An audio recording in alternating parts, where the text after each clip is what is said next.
बिस्मिल्लाहिर्रहमानिर्रहीम। नाज़रीन, अल्लामा इकबाल ने कहा था कि देखिए इस बहर की तह से उछलता है क्या, गुंबदे नीलो फरी रंग बदलता है क्या।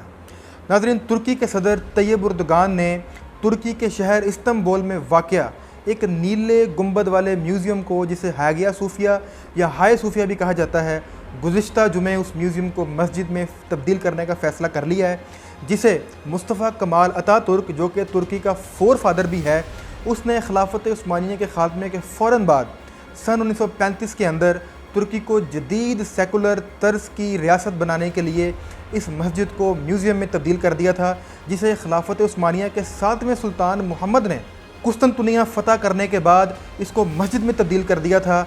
लेकिन अतातुर्क ने इस मस्जिद जैसे पाक मकाम के दरवाजे पूरी दुनिया पर खोल दिए। लेकिन अब 10 जुलाई 2020 को तैयब उर्दगान ने एक नहायत खूबसूरत फ़ैसला करते हुए इस इमारत को दोबारा पाक करने के लिए इसे मस्जिद करार दे दिया और एक अज़ान भी करवाई और ये बयान दिया कि 24 जुलाई को बाकायदा तौर पर इस हागिया सूफिया के अंदर नमाज की अदायगी शुरू कर दी जाएगी।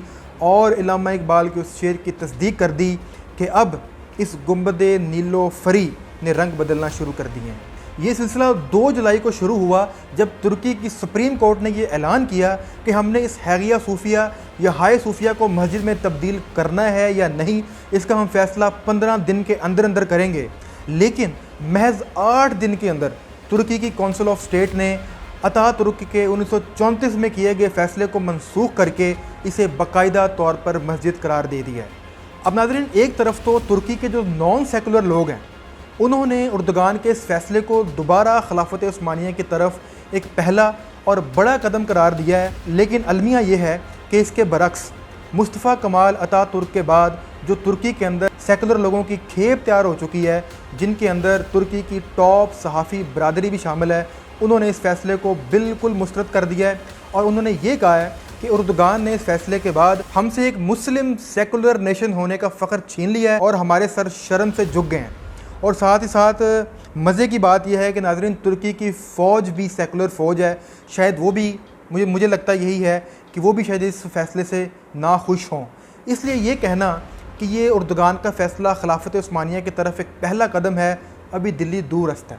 और उर्दगान को तुर्की के अंदर से जो मुखालफत का सामना करना पड़ रहा है वो तो अपनी जगह, लेकिन उसके इस फ़ैसले के बाद यूरोप और अमेरिका के अवानों में जो कोहराम बरपा हुआ है वो दिदनी है। और ख़ास तौर पर ग्रीस यानी यूनान और रूस वालों को तो बहुत चुभन हुई है और वो धमकी अमेज़ बयानात पर उतर आए हैं। लेकिन अफसोस के पाकिस्तानी हुकूमत की तरफ से और पाकिस्तानी सहाफ़ी बरादरी की तरफ से इन धमकी अमेज़ बयानात का अभी तक कोई रद्द-ए-अमल सामने नहीं आया।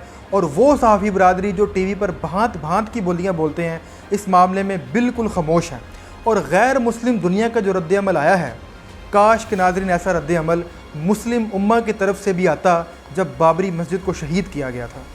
अब सुनता जा और शर्माता जा वाली कैफियत है कि पाकिस्तानी अवाम या तुर्की की अवाम को इस फ़ैसले से कोई फ़र्क पड़े या ना पड़े, लेकिन गैर मुस्लिम दुनिया का रिएक्शन ज़रा चेक करें, जिनमें यूनेस्को, यूरोपियन यूनियन के foreign policy chief, American senate, Russia के फ़ॉरेन अफेयर्स के हेड, साइप्रस के वज़ीर ख़ारजा, इंडिया के तारिक फ़तेह और सबसे अहम यूनान यानी ग्रीस की प्रेसिडेंट कैटरीना और उनकी कल्चर मिनिस्टर लीना मेंडोनी हैं।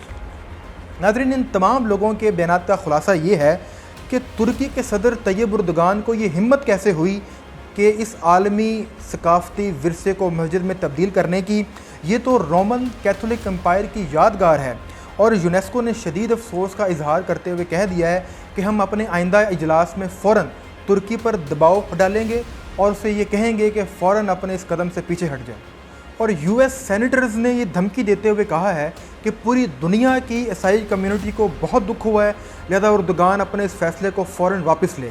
और सबसे ज़्यादा जो तकलीफ़ हुई है वो रशिया और यूनान को हुई है। पहले रशिया के जो फ़ॉरेन अफेयर्स के हेड ने ये कहा है और धमकी दी है कि उर्दगान ने ये बहुत बड़ी गलती कर दी है और इस फ़ैसले की वजह से ना तो मुस्लिम दुनिया में कोई तब्दीली आएगी और ना ही मुस्लिम ममालिक एक दूसरे के करीब आएंगे, बल्कि ये फ़ैसला पूरी दुनिया को एक बहुत बड़े तसादम और जंग की तरफ लेके जाएगा। जैसा कि मैंने आपको बताया कि इस फैसले की सबसे ज़्यादा जो चुभन हुई है वो ग्रीस यानी कि यूनान को हुई है। ग्रीस की प्रेसिडेंट कैटरीना ने कहा है कि उर्दुगान ने एक बहुत ख़तरनाक इश्तियाल अंगेज़ी का मुज़ाहिरा करते हुए पूरी दुनिया के लिए एक जहर का बीज बो दिया है, जिसकी वजह से अब तुर्की के ताल्लुकात अब सिविलाइज्ड वर्ल्ड से बिल्कुल ख़राब हो जाएंगे। नाज़रीन, सिविलाइज्ड वर्ल्ड, अब इस सिविलाइज्ड वर्ल्ड का जवाब ये है, हमें तो ये वर्ल्ड बिल्कुल सिविलाइज नहीं लगता, क्योंकि जब कश्मीर का मामला होता है, जब बगदाद, दमिश्क और यरूशलेम में खून बहाया जाता है, उस वक्त ये सिविलाइज वर्ल्ड कहाँ सो रहा होता है। खैर, इसका जवाब भी हमारी फॉरेन मिनिस्ट्री की तरफ से जाना चाहिए था, जो कि अफसोस से नहीं गया। और ग्रीस ही की कल्चर मिनिस्टर लीना मेंडोनी ने कहा है कि उर्दुगान ने पूरी दुनिया के जज्बात को प्रवोक किया है, लिहाजा उर्दुगान के इस फैसले के बाद पूरी यूरोपियन यूनियन उर्दुगान के ख़िलाफ़ हो गई है। और नाज़रीन, हकीकतन हैरत की बात यह है कि उर्दुगान ने ये कदम उठाया क्यों। इसकी वजह मैं आपको बताता हूँ। इसकी वजह सुल्तान सलाहुद्दीन अयूबी की वो तशवीश है कि जिन्होंने कहा था कि मुझे नज़र आ रहा है कि फ़लस्तीन का ख़ित्ता अमन से हमेशा दूर रहेगा। अब नाज़रीन, चूँकि उर्दुगान भी एक रूहानी शख्सियत है और वो समझते हैं कि गैर मुस्लिमों के भी दो रूहानी मकाम हैं, एक फ़लस्तीन और दूसरा कुस्तुनतुनिया। और अब वो बिल्कुल समझ गए हैं कि इसी यूरोपियन यूनियन की मदद से सुल्तान सलाहुद्दीन अयूबी की तशवीश के ऐन मुताबिक पहले इसराइल ने फ़लस्तीन पर कब्ज़ा किया और अब अपने एनेक्सेशन प्लान के तहत उर्दन के मगरबी इलाके पर भी कब्ज़ा करना चाह रहा है। और अब यही यूरोपियन यूनियन अपने दूसरे रूहानी मुकाम यानी कुस्तुनतुनिया को भी फ़तह करना चाहता है। इसीलिए उर्दुगान ने अपनी बेहतरीन स्ट्रेटजी यानी दुश्मन की सोच से पहले उसे दबोच लें का इस्तेमाल करते हुए ये पहला कदम उठाया है, जिसके नतीजे में पूरी दुनिया यानी कि यूरोपियन यूनियन के ख़िलाफ़ हो चुकी है। लेकिन नाज़रीन, अफसोस ये है कि एक नॉन सेकुलर स्टेट होने की हैसियत से अभी तक पाकिस्तानी हुकूमत की तरफ से इन धमकी अमेज़ बयानात के रद्द-ए-अमल में और उर्दुगान के इस खूबसूरत कदम को कंधा देने के लिए कोई रिएक्शन सामने नहीं आया। और इमरान खान साहब भी खामोश हैं। लेकिन पाकिस्तानी कौम की ये शदीद ख्वाहिश है कि ज़रा इमरान खान साहब अपने ट्विटर अकाउंट को जुगाएं और ये स्टेटमेंट जारी करें कि ठीक है कि अगर यूरोपियन यूनियन ये कहती है कि हैगिया सूफिया हमारे कदीम रोमन कैथोलिक एम्पायर की यादगार है, तो फिर हमारे इस सवाल का भी जवाब दें कि क्या स्पेन में मौजूद कुर्तबा की मस्जिद हमारे अजीम सिपा सलार तारिक बिन ज़ियाद की यादगार नहीं है, जिन्होंने जिब्राल्टर के साहल पर कश्तियाँ जलाकर इंदलिस यानी स्पेन को फ़तह किया और कुर्तबा की मस्जिद बनवाई। तो अगर ये मुसलमानों की मस्जिद थी तो फिर स्पेन की हुकूमत ने इसे मस्जिद को ख़त्म कर कर चर्च में क्यों तब्दील कर दिया और उसका नाम कैथेड्रल ऑफ कॉर्डोबा क्यों रखा। और कुर्तबा के इस चर्च के अंदर, जो कि पहले मस्जिद था, किसी को नमाज़ पढ़ने की भी इजाज़त नहीं। और ख़ान साहब, उनको आप ये भी बताएं कि माइट इज़ राइट, ये इंग्लिश का मुहावरा भी आपने ही हमें सिखाया था।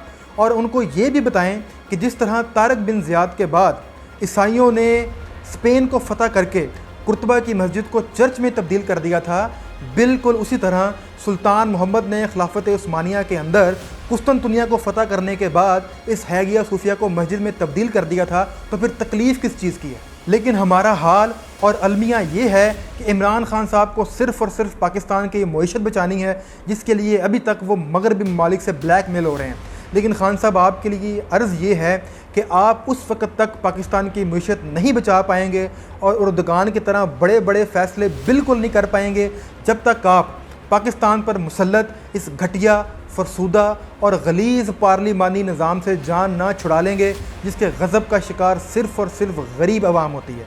मुझे दीजिए इजाज़त। अल्लाह हाफ़िज़।